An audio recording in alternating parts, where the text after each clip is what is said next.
Hello, everyone. Thanks for joining us today. My name is Andrew Townsend. I'm an e-learning evangelist here at eLearning Brothers.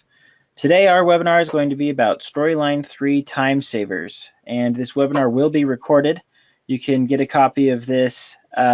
Anybody that has registered for this will be receiving an email that will have a copy of this webinar attached to it. We'll also post it on social media, on YouTube, and then on our different social media outlets later in the week. Today, to talk to us about Storyline 3, we have Bill Milstid, our senior developer, with us today. Thanks for joining us, Bill. We're super glad to have you here and excited to hear what you've got to share with us.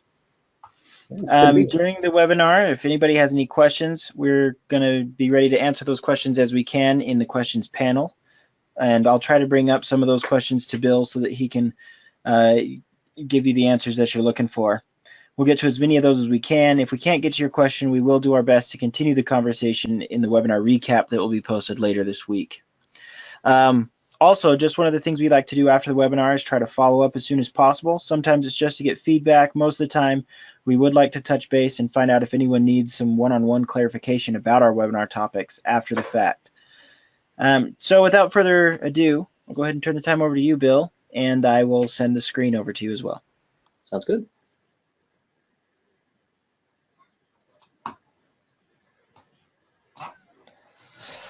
All right.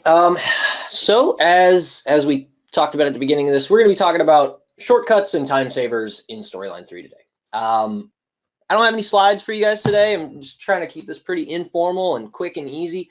I'm going to run through some things that I use that save me a bunch of effort and a bunch of extra clicks when I'm doing development.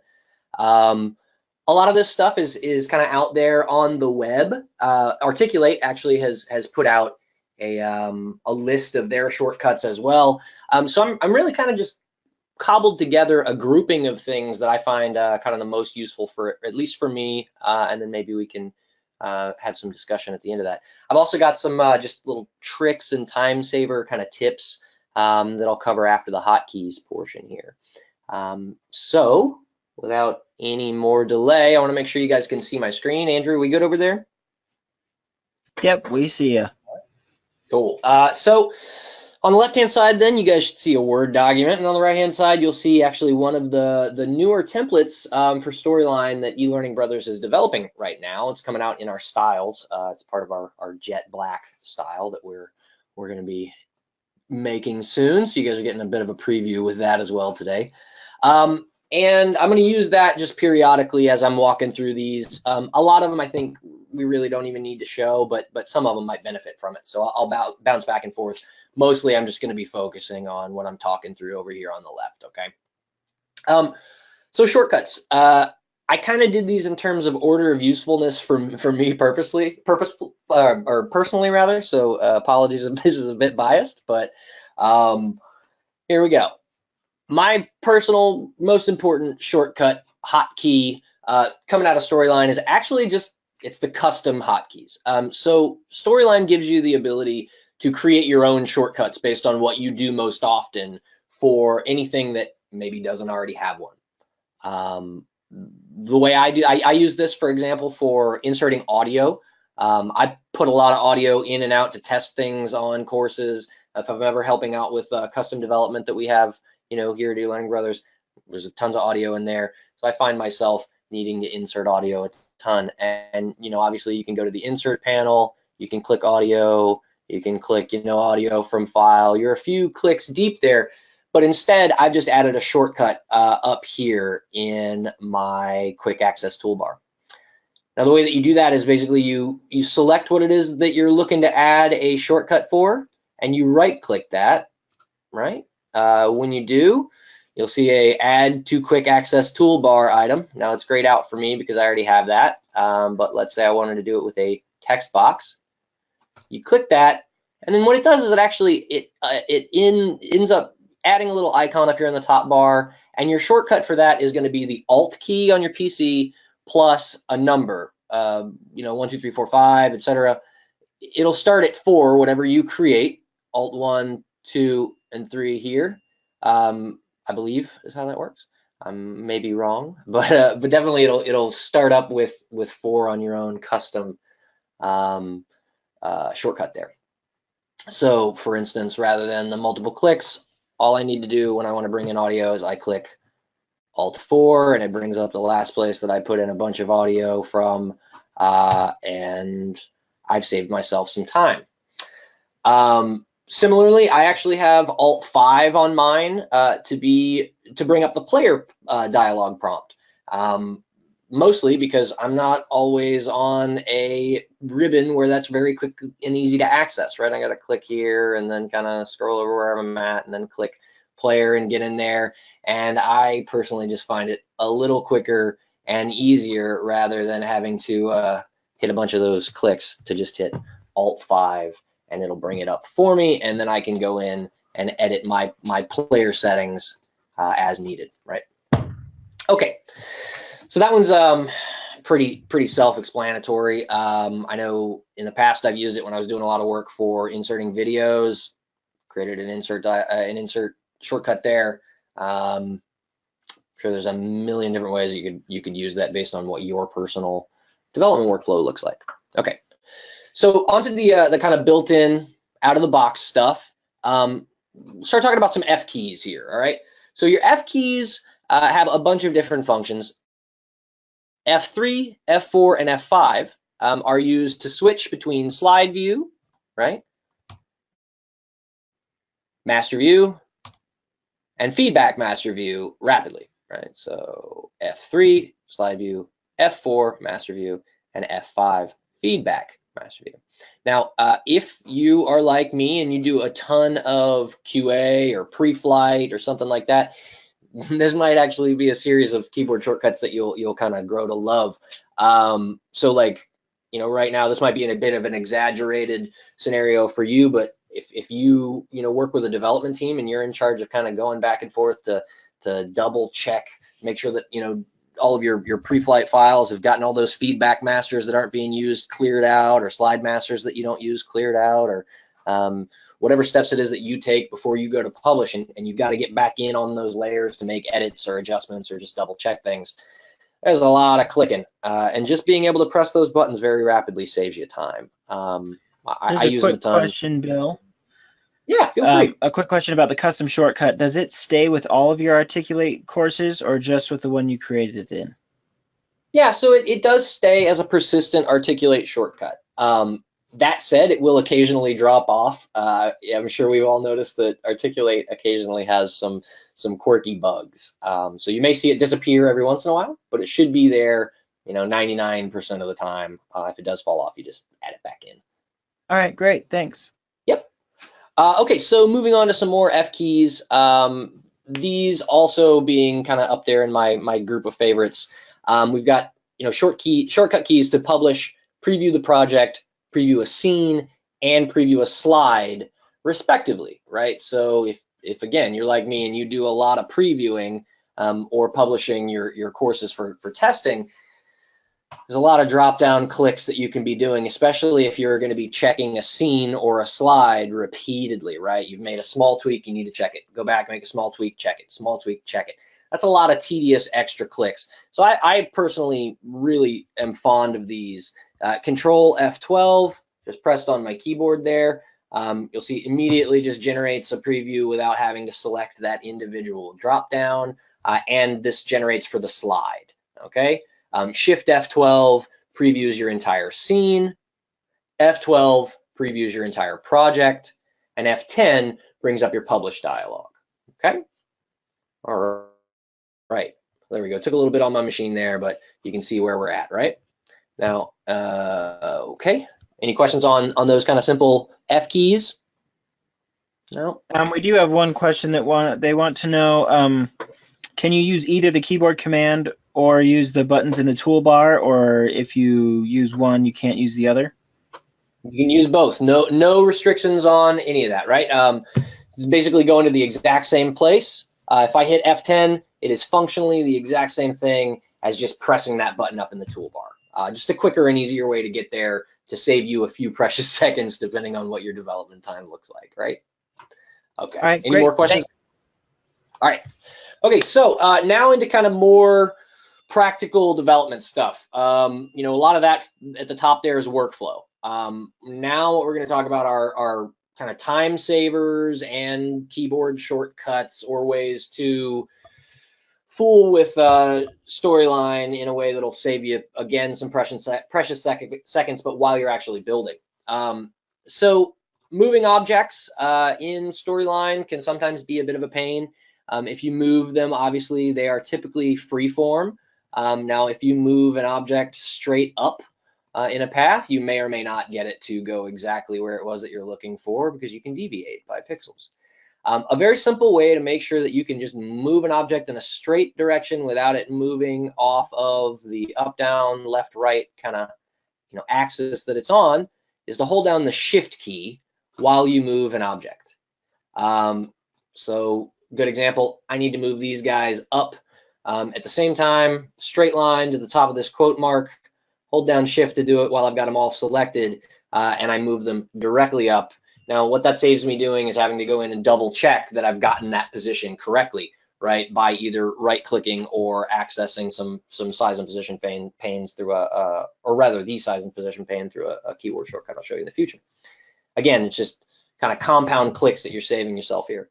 Obviously, you could also click this object and move it up with your arrows, but being able to kind of grab them at the same time, move them in a straight line on a regular axis is often useful for me. So similarly, the dragging functions that we're going to look at here, you may need to duplicate an object at times. Now, the easy way to do that is obviously to Control C and Control V to copy and paste, place it where you need it. But an even easier way for me, what I do more frequently, is actually I click an object and I will Control drag it to wherever I need it. And that's what I just did there. When you do so, it just creates a new object, whatever object you've Control dragged, wherever it is that you leave off your mouse, or wherever you leave your cursor, right? Now, if you put those two together, Shift drag and Control drag, right, and you come up with a Shift Control drag, what you get there, storyline will duplicate the object that you need, but rather than placing it anywhere on the screen after you're done dragging, storyline is going to place it in a straight line away from the original object. So, for instance, let's say that on this master, I didn't already have these objects here, right? I had no images and captions, and I knew that I needed to add 3. I could copy and paste these on the screen, line them up where I need them through the arrange pane here, or through using my arrow keys, and then I could move it where I needed it and double check my position. Or more quickly and much more simply, I could just grab it, Shift Control C, or rather Shift Control drag to the right, and then again Shift Control drag to the right, and I've got my objects created. I know that they're all in alignment. The spacing is off, but that's very quickly, easily fixed with just a distribute horizontally command on that arrange pane, or rather arrange button. Okay, any questions about kind of duplicating objects, moving objects in a straight line, or any of that with the Shift and Control keys? Yeah, we've got a few questions. When you Control drag, does it duplicate states or triggers as well? Yeah, let's take a look here. So we've got this object here, right? We've got a normal, hover, and an active state. You guys can see all 3 of those. I'm just going to straight Control drag that. And what you get is an exact duplicate of your object, right? Now, if we look at the trigger pane, our first object selection 3 here, show content 3 when the user clicks, and now this copy, same trigger, right? So short answer, absolutely. All right. So moving on, kind of in a similar vein, but a little different, we're going to look at our arrow keys. So back to kind of moving some objects here, right? So if I wanted to move this guy around, I can click my arrow key, and when I do that, you'll notice there's actually a fairly decent kind of jump in position. Well, what's going on there is when you click an arrow key, storyline actually moves it by 8 pixels in whatever direction you've pressed by default. Okay, so if you press up, technically it's moving it 8 pixels up. Move it to the left, 8 pixels to the left, and so on, right? There may be times where you just need to nudge something, 1 pixel up, 1 pixel to the left, things like that. Now, there are two ways that I'm going to show you right now that you can do this that are not the normal way to do it. The first way that you can do it is you can actually adjust your guide settings to whatever you want to move those objects by, right? So Storyline moves objects based on whatever you have your grid settings, or the spacings set to. Right now, by default, again, it's 8 pixels. I can go in and I can change this to 4 pixels. And now Storyline is going to move my object 4 pixels at a time whenever I move it, if that's what I want my default to be. Or on a case-by-case basis, if I just want to move something 1 pixel here or there without having to go into the size and position pane, check its size, or go to the position tab, move it over 65 pixels from the left. Well, instead I can just select it and press Control arrow, right? So regular arrow is going to move it by the amount that you have in your grid settings. By default, that's 8 pixels. But if you hold down Control, you're going to move your object by 1 pixel only at a time.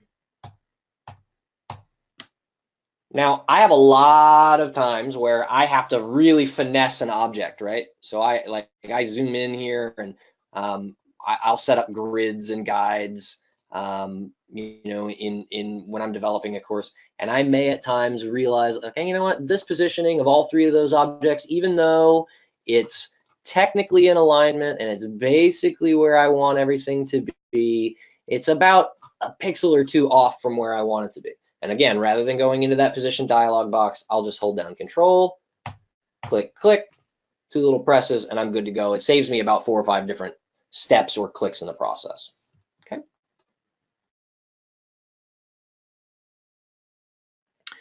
All right. So similarly with the arrows, Control arrow, like I'm saying, will help you move your object 1 pixel in the direction that you press your arrow. Well, holding down Shift while you press your arrows is going to actually resize your object, okay? And similarly to how things were, moving earlier based on our grid settings, Storyline is going to resize objects when you press Shift arrow by that grid setting amount, okay? So I just reset my grid setting back to 8 pixels, which is the default.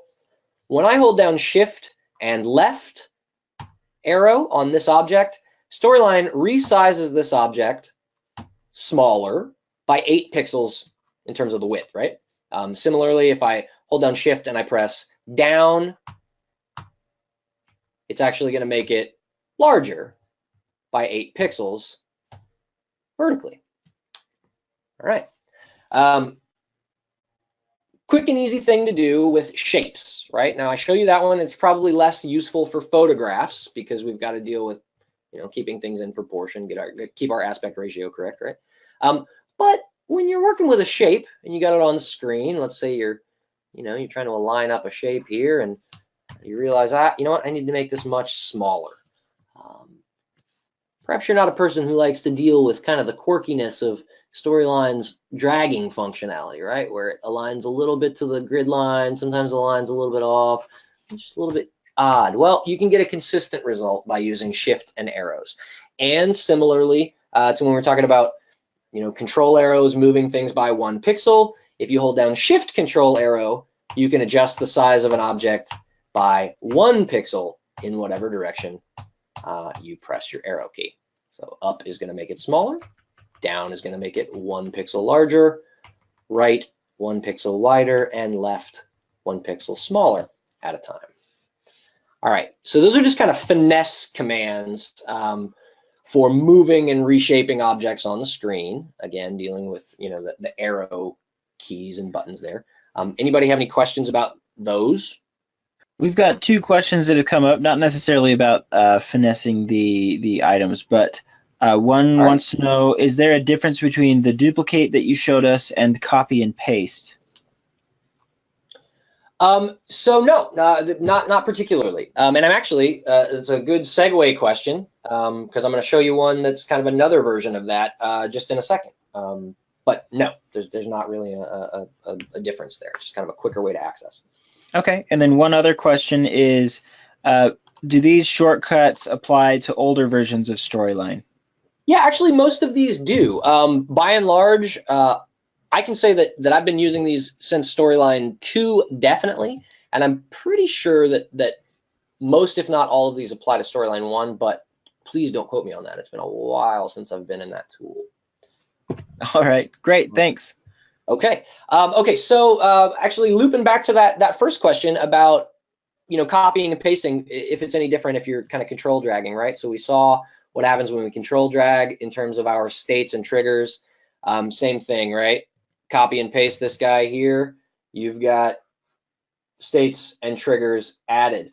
You're also dealing with, 2 quick clicks, Control C, Control V. If you, however, use a Control D, whether or not you may use it, some people may find diminishing returns here in terms of saving you, a Control V. But a Control D here actually will do the exact same thing. It's yet another way to duplicate an object. What it does is it just picks up the item that you pressed Control D on.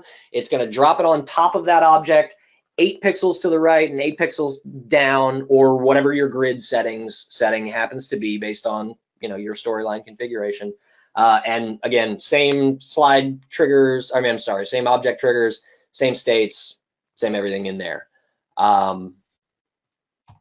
All right. So moving on to some more functional stuff. All right. I use a ton of images, obviously, when I'm developing courses. I'm sure you guys do too. No doubt about it, right? So Control J. Control J does exactly the same thing as inserting a picture here. However, it saves you, depending on where you're at, a few different clicks, right? Insert, grab a picture, picture from file. If you're looking to do that, just as easy to hit Control plus J on your keyboard to bring up that final dialog that you're going to get after you go through all those clicks. Similarly, you can very quickly and easily in Storyline add a hyperlink by right-clicking an object or a piece of text or whatever it is that you're going to hyperlink and pressing hyperlink, or coming up in your insert pane and pressing hyperlink from here. I tend to use a keyboard shortcut for that, and that's just grabbing whatever it is that I plan on linking and Control K. Control K on your keyboard, and I definitely know this one is valid in Storyline. I'm pretty sure all the way back to 1, because this is an old PowerPoint keyboard shortcut. That will actually open up the trigger prompt here, where you can insert your hyperlink. Okay. All right. So here's some kind of fun ones. I'm gonna go ahead and just insert a shape that's just totally random on this screen, so I can show you these next 2 that I think you might appreciate. So brand new shape here. Nothing crazy about it. No additional states. No nothing. But what I want to do is I want to make it have the same states as this image here. I'm ignoring design because obviously we're going from a very small square, image here to a big round circle. Really, all I'm looking for is I need to get this image to have a hover state and an active state. That hover state needs to have the same basic format and the active state obviously needs to have the same basic format between these 2 objects. So in order to do that, I could manually create what I've got in this image here, in this circle, kind of stepwise, right? So edit states, new state, hover, whatever, right? Or I can grab the object that's set up the way I want it, and I can hit Shift Control C. Right? So if Control C copies your object, Shift Control C copies the object's formatting. And this can be used in a lot of different ways. Go over to your object that is your target that you need to change. Hit Shift Control V. Again, this is not a great example because you're going to see some challenges with what Storyline has created here. But what you should see that should be very beneficial is we've gone from now an object here with no states, no style, to now having a hover state and an active state that does match the object we pasted from, right? So if, for instance, I did this in a more realistic manner, let's just take this image. I'm going to delete both states from it so that you can see how this works more cleanly. I grab the object's formatting, paste the object's formatting, and now here we are. We've got exactly what we're looking for, styled appropriately on this second image. I use this. I use this many times a day because it is also applicable to text formatting. So let's say that I want to change this text box here to match this text box. Obviously, I could go in and manually do so, or I could grab this text box, Shift Control C, and then Shift Control V on the target text box. And we paste over that formatting in no time. All right. Any questions on that one? Yeah, we have a question here. Can you use the format painter instead of Shift Control copy and paste? Sure. Yeah, I mean, so, well, help me, hold on. Help me out with that. Can we bring up the person who asked that question and maybe kind of get a few more details on what you're thinking there? Sure, Jessica, if you want to give us a little more information. The question as stated now is, can you use the format painter instead of Shift, Control, C, or V? For everything, or are we looking for anything in particular? I'm not trying to be difficult. I apologize. I want to make sure I answer the question appropriately. For the states is the question. Okay, so here we go. I actually don't typically do that way, just because of the clicks thing. But yes, you absolutely can. And I apologize. I just want to make sure that I was targeting the right thing as opposed to just text. You certainly can with the states, right? And I just did it there. So real quick, grab it from up top, right? Click on the object in question, and then click your target, and you will apply what you need, right? Another person here mentions if you double-click the format painter, you can click on multiple objects to paste the formatting. That is right, absolutely. And so similarly, right, if you Shift Control C, you retain that and you'll keep it in memory, and you can apply that to multiple objects down the road. So this is also a thing that I use in the states. That second person is absolutely correct. Double click the format painter to be able to apply it to multiple objects and kind of paste that style. That's the same tip that you can use with your animation painter, right? So if you have animations that you want to apply to multiple different objects or restyle other objects' animations, you can double click the animation painter when you're on the one that you want to grab the style from, and then apply it to your other objects throughout your slide, right? Okay. Excellent. Great questions, Jessica and Mike. Thank you for your participation. We don't have any other questions right now. Cool. All right, so we're going to hustle along. So real quick and easy one again, Shift Control, open caret, or I don't know, less than sign, minus sign. I'm terrible. I usually cursor. Both the left and right cursor will increase and decrease your font size up by the designated amount in Storyline. That's a kind of a simple one that's been around for a while. There are two at the tail end here that I've actually only recently started using, and I wish I had started using them a while back, and that is Control Enter, which will bring up the format shape pane. So rather than right click format shape or going up here or however it is that you access it, if you eventually bring up that dialog, a very quick and easy way to do it is Control Enter. Similarly, resizing objects is sometimes a bit tricky. You may find yourself having to pull up in the size and position dialog pane, and that is just Control Shift Enter. we'll bring that up for you. Yeah, saving a few extra clicks. Okay, so a few time savers. I'm actually gonna kind of move into this audio one here because I wanted to show you guys something kind of fun. So I'm sure that in the past you've encountered a situation where maybe you put in an audio file, right? And it was 120, 140 seconds or something like that. And then you had to take it out. And so your slide shrinks down to, 8 seconds. And you've got this extremely long timeline that's unnecessarily long. Maybe even all of your objects are kind of far off toward the left of the screen, toward the head of the timeline. Sometimes this is kind of a pain to drag, especially when you're up there around those like 200 marks, and it's pretty slow in Storyline. So to avoid the kind of slow drag here, press the left key on your arrow while you're dragging to the left, and it will actually bounce you all the way back to the beginning here and kind of get you in this first view of your timeline so that you can edit that a little more painlessly, or shorten that rather a little more simply. So again, if let's just add this to be a 250 second long object, or start rather at 250 seconds, right?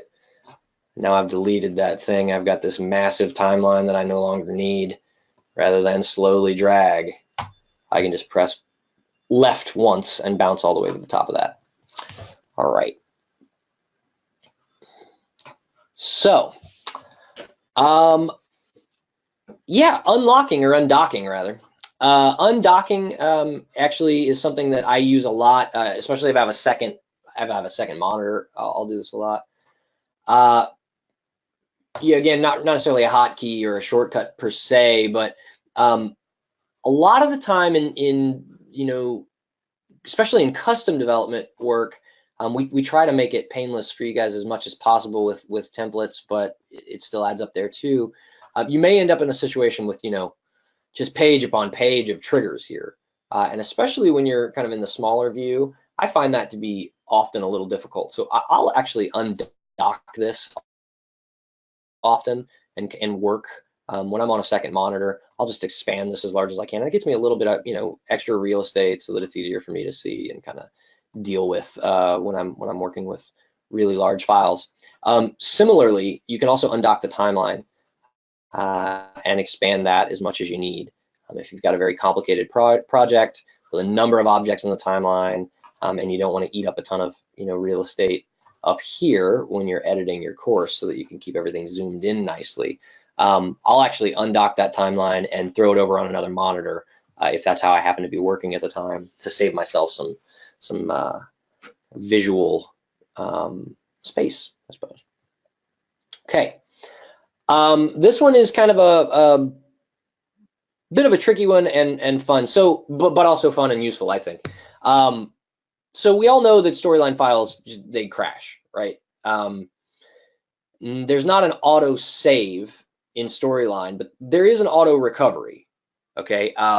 And I'm actually not going to necessarily show you that today. You can set that up in Storyline options. You can adjust how auto recovery information is saved. You just change that, right? If you want it to be every 1 minute, I mean, you might put some burden on your machine by doing it every minute, but you could probably do that. So what Storyline does though, when you have that auto recovery option enabled, is it creates a temporary file, so that if you, in the event of a crash, it tries to open that file back up and resave it. Sometimes that's a little tricky. Sometimes we lose other files. Yada. You can often actually access a temporary file if in the course of a crash you've corrupted your main file, which has happened to me on a number of occasions. And the way that you do that is actually super simple. You go to your app data articulate Storyline folder, right? Which is going to be your user folder, app data articulate Storyline, and you look for files that have your project's name in there. Plain and simple, you find the one that's got the nearest time code. And then really, you're just going to change the extension of that from TMP to .story, and try to open it up.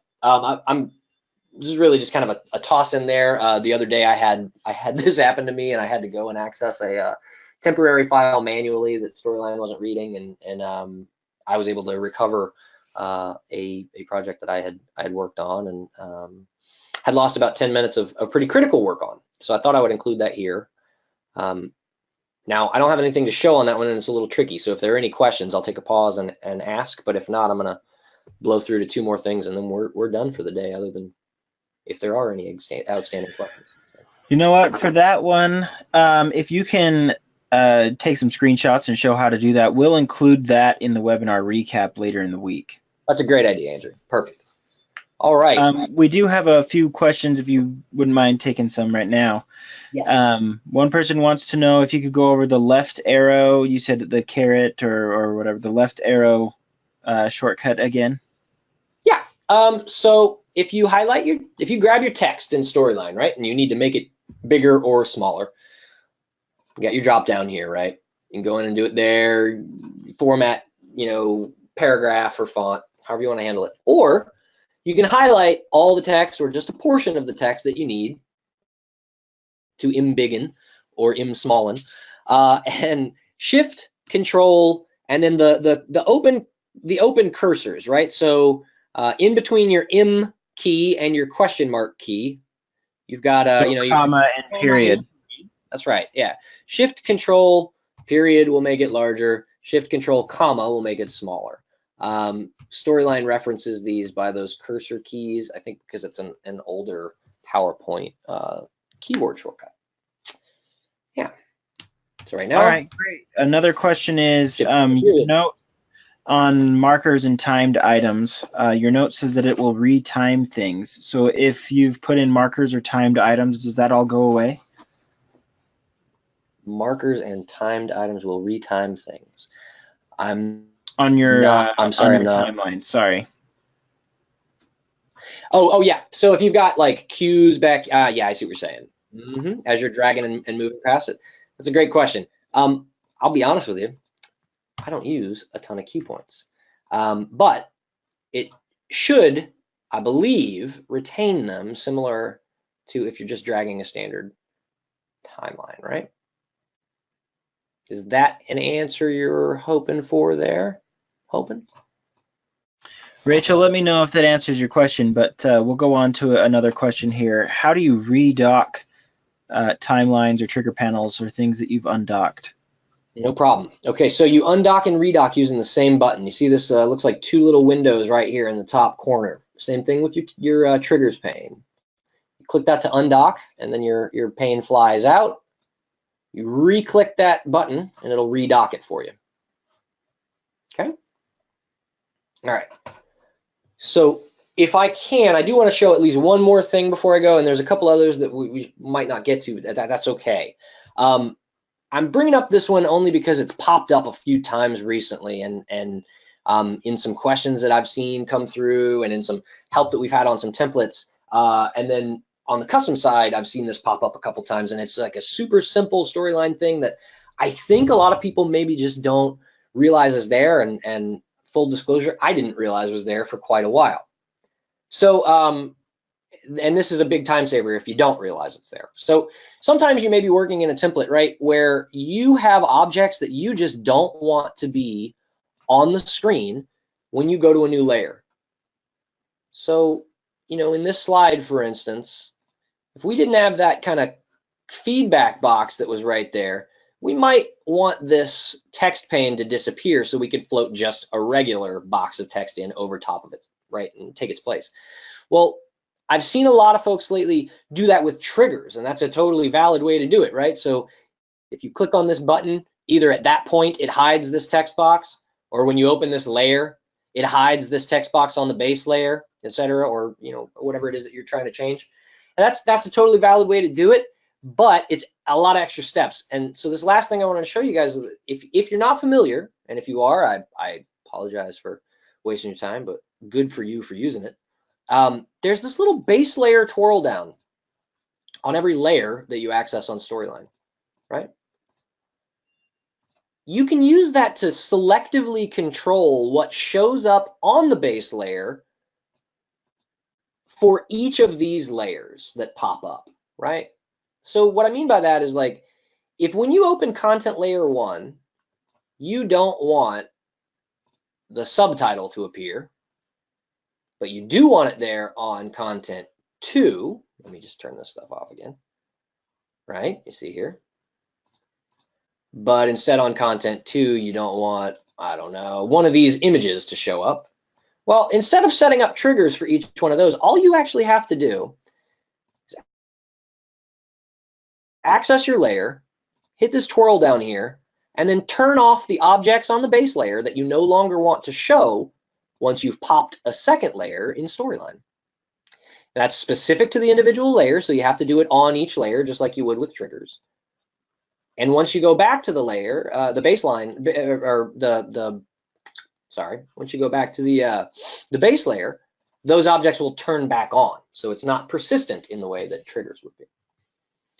I don't know. I find that one particularly helpful. I hope that was a kind of a, wow, I hope that was, or I hope that was a, hey, I didn't know that was there kind of a thing for some folks. Because when I found that, I was saddened at all the time I had spent on triggers prior to. Several people are saying that you've just made their day. Awesome. That's what I was hoping for. Would you mind showing it one more time?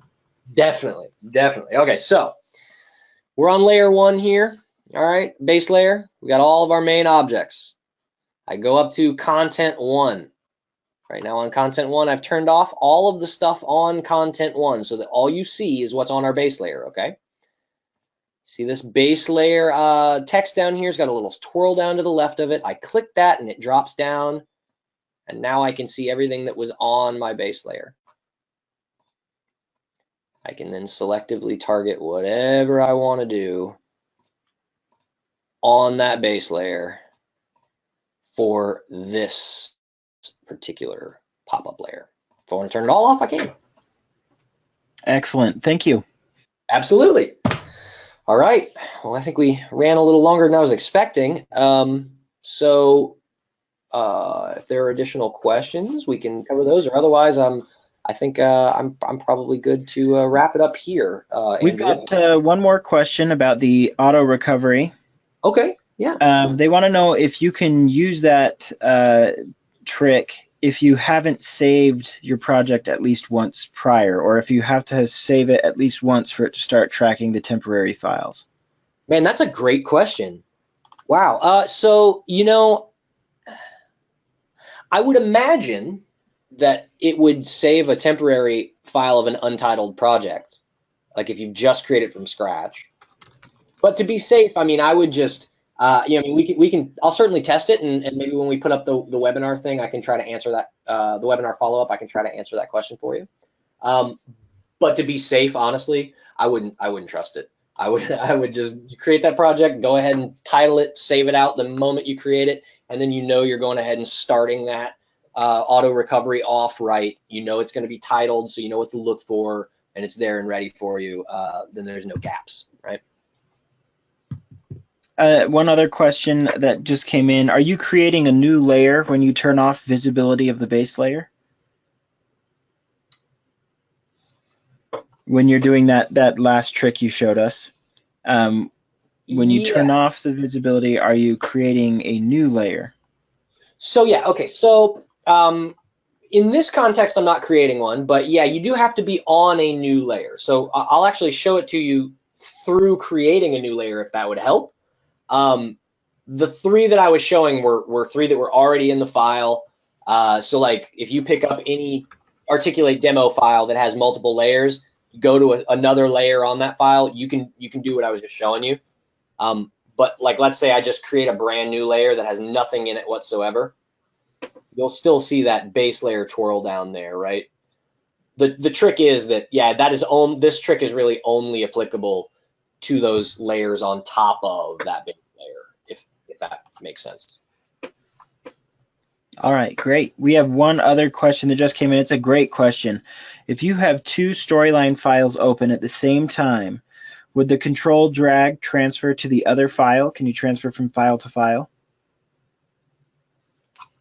You know, I'm going to be honest and say that I don't know, but that if it does, you have just saved a ton of time. I actually just straight up, I just I copy and paste between files. I've never tried it, but like there's a ton that actually that would benefit from for me. So I'm going to give it a shot. Let me find out. Short answer, I don't know, but we'll test it for you here either while we're going or put it back up on the webinar for you. Webinar file, rather. You know what? That's our last question, unless any more pop up. So go ahead and show us, and we'll see. Last call for questions. If you got questions for Bill, let us know.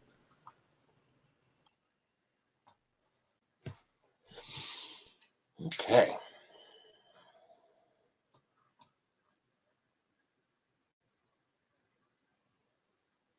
Now, Bill, while you're pulling that up, I'm actually going to take the screen back just for a second. Sounds good. So this Bill has been showing a lot of this to you based off of styles. We released new styles a few weeks ago. These are files that match. They match a designed theme, and you can get tons of different interactions all inside this one theme. So I posted inside the chat.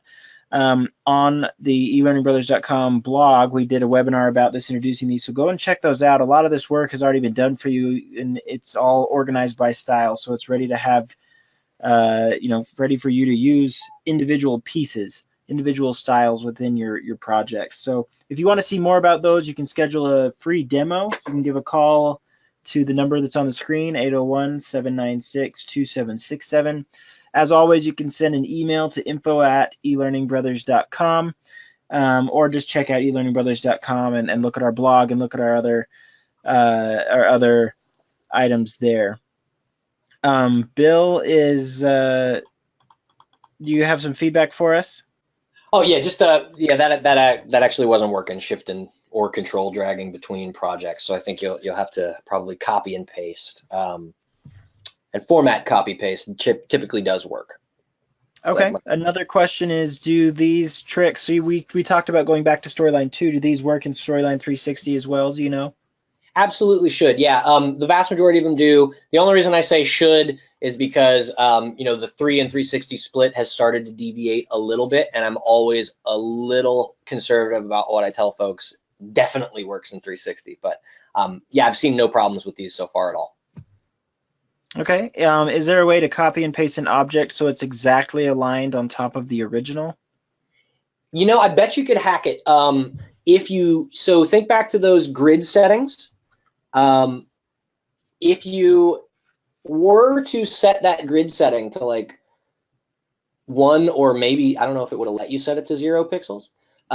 It's based on that, right? So if you control paste, or if you control D, control C, control V, whatever, to get your object on screen, to duplicate your kind of original object, it's going to go in at whatever that increment is. So the way I typically do it is I'll control D, and then I'll up arrow, left arrow, and that should get me exactly in alignment. If you play with that that grid setting, you might be able to hack it, but out of the box, no, there's not a way to get it that I'm aware of, at least, pasted in place. I really wish there was, actually. Okay. All right. Great. Thanks for that question and for those answers. Thanks for this webinar, Bill. Like I said, if you guys have more questions, feel free to call in or send an email, and we'll try to get some of these questions answered for you in that recap. We've got a lot that's going to be added to the recap later in this week. So do come back and visit eLearningBrothers.com and visit our blog. Thanks again, Bill. And we'll have you guys all back next time. Thank you.